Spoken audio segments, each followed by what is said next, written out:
സന്ധ്യയിൽ പൊഴിയും ദ്രുതം ക്ഷണിതമെങ്കിലും അനുഭവം അഴകിലവയൊരുക്കിടും. വായനാ ദിനം ജൂൺ 19 നമുക്ക് എല്ലാവർക്കും അറിയാം. PN പണിക്കരുടെ ഓർമ്മ ദിനമാണ് നാം വായനാ ദിനമായി ആചരിക്കുന്നത്.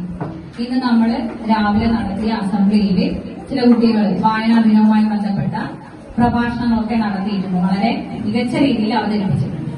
അപ്പൊ ഇന്ന് നമുക്ക് നമ്മുടെ വായനാ വാരാഘോഷം 19-ാം തീയതി തുടങ്ങി 25 വരെ നീണ്ടു നിൽക്കുന്ന ഈ വാരാഘോഷത്തിന്റെ ഉദ്ഘാടനം നിർവഹിക്കാൻ നമുക്ക് ഏവർക്കും പ്രിയങ്കരനായ ഒരു വ്യക്തി ഇവിടെ എത്തിച്ചേർന്നിട്ടുണ്ട്.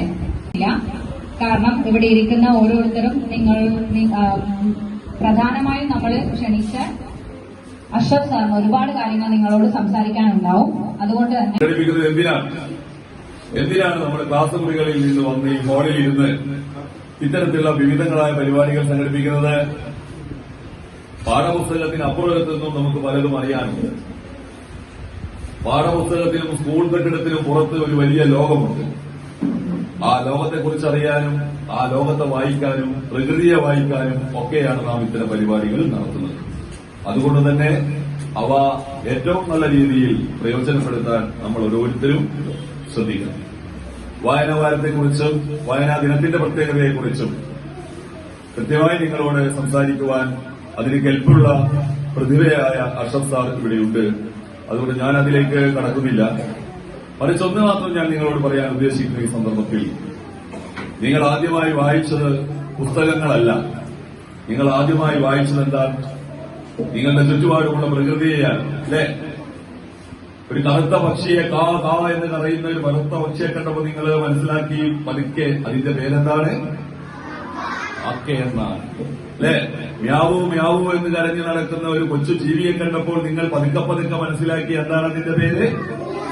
പൂച്ച എന്നാണ്. മെഴുകുതിരിയുടെ താളത്തിൽ തൊട്ടാൽ പൊള്ളും എന്ന് നിങ്ങൾ മനസ്സിലാക്കി. അല്ലെ?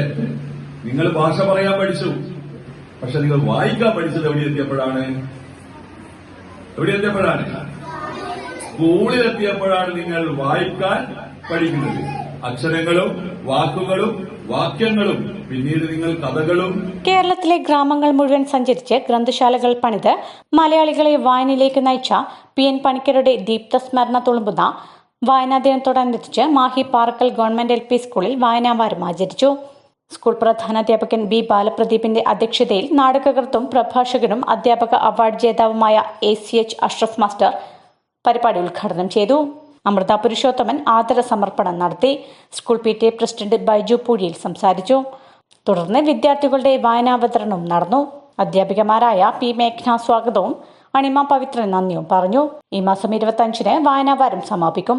സമാപന പരിപാടി കവിയും അധ്യാപകനുമായ രാജേഷ് പനങ്ങാട്ടിൽ ഉദ്ഘാടനം ചെയ്യും. വായനാവാരത്തോടനുബന്ധിച്ച് വിദ്യാർത്ഥികൾക്കും അധ്യാപകർക്കും രക്ഷാകർത്താക്കൾക്കുമായി പുതുമയാർന്ന വായനാ സംബന്ധിതമായ മത്സരങ്ങളും നടന്നു വരുന്നുണ്ട്. വായിച്ചാണ് നമ്മൾ വളരേണ്ടതെന്ന് നമ്മൾ അറിയുന്നതാണ്. ബാലപ്രദീപ് മാഷിൽ തന്നെ ഞാൻ തുടങ്ങാം.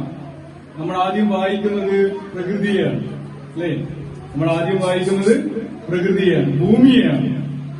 ഭൂമിയെയും ആകാശത്തെയും വായിക്കുന്നു. ഭൂമിയിൽ വീണ് കിടക്കുന്ന കല്ല്, മരം, മണ്ണ്, മഞ്ഞ്, ഇതൊക്കെ നമുക്ക് വായനയ്ക്കുതകുന്നവയാണ്. അതുകൊണ്ടാണ് വീണ് കിടക്കുന്ന ഒരു കല്ലെടുത്ത് കല്ലിന് മുമ്പൊരു കഥ പറയാമെന്ന് പണ്ഡിത ജവഹർലാൽ നെഹ്റു അവരുടെ മകൾക്ക് ഇന്ദിരാ പ്രിയദർശിനിക്ക് ഒരു കത്തയച്ചത്. ഒരു കല്ലിനും ഒരു കഥ പറയാമില്ല. ചെറിയ കഥയാണോ? ഭൂമി ഉണ്ടായ കഥയാണ്. പ്രപഞ്ചം ഉണ്ടായ കഥയാണ് ഒരു കല്ലിലൂടെ നെഹ്റു തന്റെ പ്രിയപുത്രിക്ക് അലഹബാദ് ജയിലിൽ നിന്നും പറഞ്ഞു കൊടുത്തത്. ആകാശത്തിനുമുണ്ട് നമുക്ക് വായിക്കാൻ ഒരുപാട്. ആകാശത്തിൽ അടുത്തടുത്ത് വരുന്ന മേഘങ്ങളിൽ നിന്നാണ് ഒരു പ്രണയകാവ്യം കാളിദാസൻ വായിച്ചെടുത്തത്. അല്ലേ? ആകാശത്തിൽ നിന്ന് വീട് വരുന്ന ഒരു കാർമേഘത്തിൽ നിന്നാണ് മഹാനായ കാളിദാസൻ ഒരു മഹാകാവ്യം, ഒരു പ്രണയകാവ്യം വായിച്ചത്. അല്ലേ? മേഘസന്ദേശം. അങ്ങനെ ഭൂമിയും ആകാശവും കഥ പറഞ്ഞു. അത് നമ്മൾ കേട്ടു, നമ്മൾ വായിച്ചു. ഒരുപാട് വായിക്കണമെന്നില്ല, ഒരുപാട് എഴുതണമെന്നുമില്ല. ഒരൊറ്റ പുസ്തകം മാത്രം വായിച്ച് ചരിത്രത്തെ മാറ്റിമറിച്ച ആളാണ് പ്രവാചകനായ മുഹമ്മദ്. ഒരൊറ്റ പുസ്തകമേ വായിച്ചിട്ടുള്ളൂ, പരിശുദ്ധ ഖുർആൻ. അതേപോലെ ഒരൊറ്റ ഗ്രന്ഥം മാത്രം എഴുതി ചരിത്രത്തിൽ ഇടം നേടിയ ആളാണ് ഉണ്ണായി വാര്യർ. കേട്ടിട്ടുണ്ടോ ഉണ്ണായി വാര്യർ? ഇല്ല അല്ലെ? ഉണ്ണായി വാര്യർ ഒരൊറ്റ കൃതി എഴുതിയിട്ടുള്ളൂ അല്ലേ? ഉണ്ണായി വാര്യർ ഉണ്ടായിരുന്നു, ഉണ്ടായത് ഏതൊരു വാര്യത്തോ, അകത്തൂട്ട് വാര്യത്താകാം, അതല്ലേ പുറത്തൂട്ട് വാര്യത്താകാം. എന്നാലും അകത്തൂട്ടി ഒട്ടേറെ ഒന്നേ പുറത്തൂട്ടിയുള്ളൂ. അതായത് ഒരുപാട് അദ്ദേഹം വായിച്ചു, എന്നിട്ട് ഒന്നേ പുറത്തു തന്നിട്ടുള്ളൂ. എന്താണ് ഉണ്ണായി വാര്യരുടെ മഹാകാവ്യം, നളചരിതം അല്ലെ? നളചരിതം എന്ന മഹാകാവ്യം. അതുകൊണ്ട്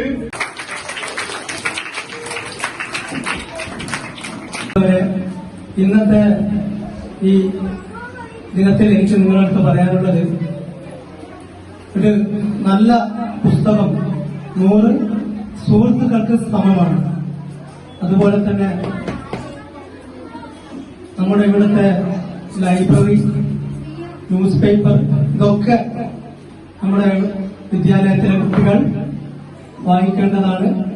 അതുപോലെ തന്നെ ഇവിടെയുള്ള ലൈബ്രറിയിലെ പുസ്തകങ്ങൾ നിങ്ങൾ വളരെ അച്ചടക്കത്തോടുകൂടി അത് വീട്ടിലേക്ക് കൊണ്ടുപോവുകയും രക്ഷിതാക്കൾക്ക് കൂടി ഉപയോഗിക്കുന്ന രീതിയിൽ ഉപയോഗിക്കേണ്ടതുമാണ്. പ്രിയപ്പെട്ട വിദ്യാർത്ഥികളെ, വായനക്ക് ഒരിക്കലും ഒരു മരണമില്ല.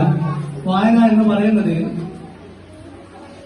കടല് പോലെ ഇങ്ങനെ പരന്ന് കിടക്കുകയാണ്. അതുകൊണ്ട് നിങ്ങളുടെ വായനാശീലം ഓരോ ദിവസവും കഴിയുന്നതോറും വളർത്തിയെടുക്കുക. കൊടൈക്കനാലിൽ കയറി പോന്നത് പഴനിയിലെത്തിയത് മധുരയിൽ നിന്നും പഴനിയിൽ നിന്ന് കൊടൈക്കനാലിലേക്കുള്ള യാത്ര ഉദ്യോഗജനകമായിരുന്നു. അടുക്കടുക്കായി മലകളുടെ മടിത്തട്ടിലൂടെ ഒന്നിൽ നിന്ന് മറ്റൊന്നിലേക്ക് വളഞ്ഞു പുളഞ്ഞു ചുറ്റിക്കയറുന്ന മലമ്പാതകൾക്ക് തൊട്ടുതായ ചെങ്കുത്തായ താഴ്വാരങ്ങളും കൊല്ലികളും. നന്ദി. ഇന്ന് PN പണിക്കരുടെ ഓർമ്മ ദിനമാണെന്ന് നമുക്കറിയാം. ഇന്നേ ദിവസം നമുക്ക് വായനാദിന സന്ദേശം നൽകാനെത്തിയിരിക്കുന്ന അഷ്റഫ് സാറിന് ആദ്യമായി നന്ദി പറയാണ്. പിന്നെ ഇങ്ങനൊരു പ്രോഗ്രാം ഓർഗനൈസ് ചെയ്ത് നമ്മുടെ പ്രധാന അധ്യാപകൻ B. ബാലപതി സാറിനും നമ്മുടെ PTA പ്രസിഡന്റ് ബൈജു പൂടി സാറിനും, കൂടാതെ ഏതൊരു പരിപാടി ഉണ്ടെങ്കിലും നമ്മുടെ സ്കൂളിൽ എത്തിച്ചേർന്ന് നമ്മളെ വളരെയധികം സപ്പോർട്ട് ചെയ്യുന്ന മാധ്യമ പ്രവർത്തകർക്കും, ഇത്രയും നേരം വളരെ ക്ഷമയോടുകൂടി ഈ ഹാളിലിരുന്ന വിദ്യാർത്ഥികൾക്കും നമ്മുടെ എല്ലാവരുടെയും പേരിലും, ടീച്ചേഴ്സിന്റെ പേരിലും സ്കൂളിന്റെ പേരിലും നന്ദി അറിയിക്കുകയാണ്.